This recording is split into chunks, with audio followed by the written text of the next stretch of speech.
وہ مجھے کہہ رہے تھے تیرے نام کے وہاں بھی بڑے دبدبے ہیں, بڑے تذکرے ہیں. تو میرا نفس مجھے کہہ رہا تھا عمر دیکھا تو یہاں بیٹھا ہے اور وہاں تیرے نام کا شور ہو رہا ہے, مجھے اس نے بڑا کیا ہے. تو میں نے آج مصطفیٰ کے سارے غلام اکٹھے کر کے اپنی اوقات بتا دی ہے. میں نے اپنی اوقات بتائی ہے کہ میں کچھ نہیں, کوئی شے نہیں, کوئی چیز ہی نہیں.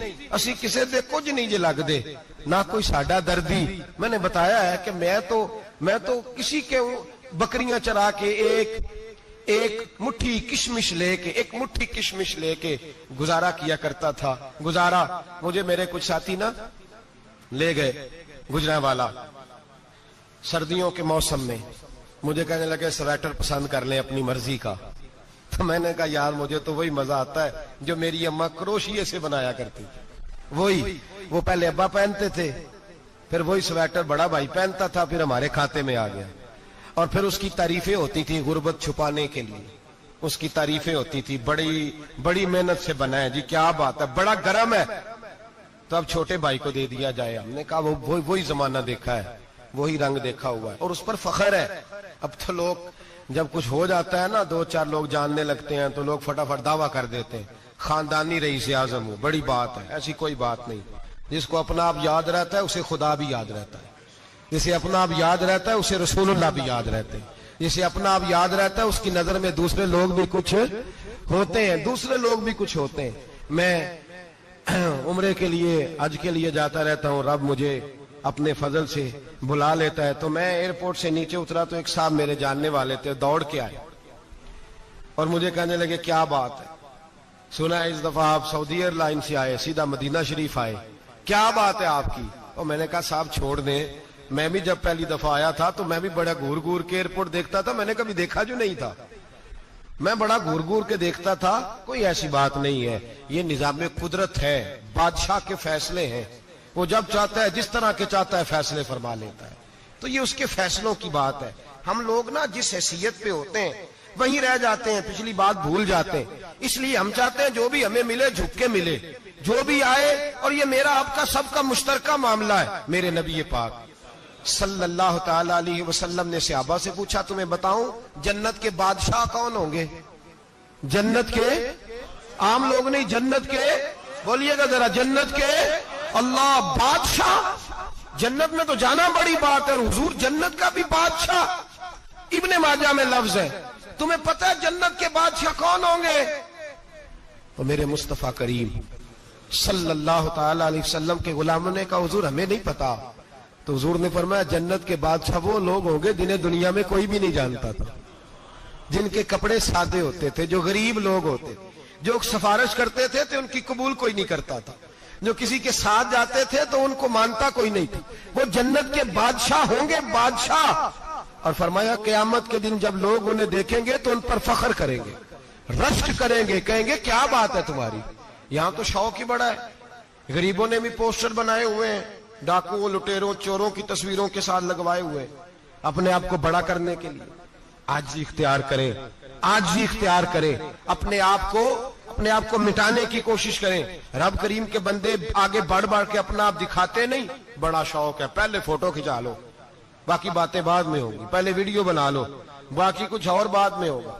پہلے اب تو پرسوں ترسوں مجھے ایک مولانا کہنے لگے کہ آپ سے میں نے, وہ یہاں جمعہ پڑھنے آتے ہیں کبھی کبھی, میرے دوست ہیں, کہتے ہیں آپ سے میں نے سنا تھا کہ اگر کوئی اس نبی پاک کا فرمان ہے, اگر کوئی نذرانہ دے تو اس کو لے لو, اگر کوئی تحفہ دے تو اس کو, حضور نے فرمایا لے لو اگر تمہیں کو دیتا ہے, اپنی مرضی سے, مانگنا منع ہے. خود دے دے تو لے لو, ورنہ ایک وقت آئے گا تم مانگو گے تمہیں ملے گا نہیں. جب کو دے دے تو لے لو.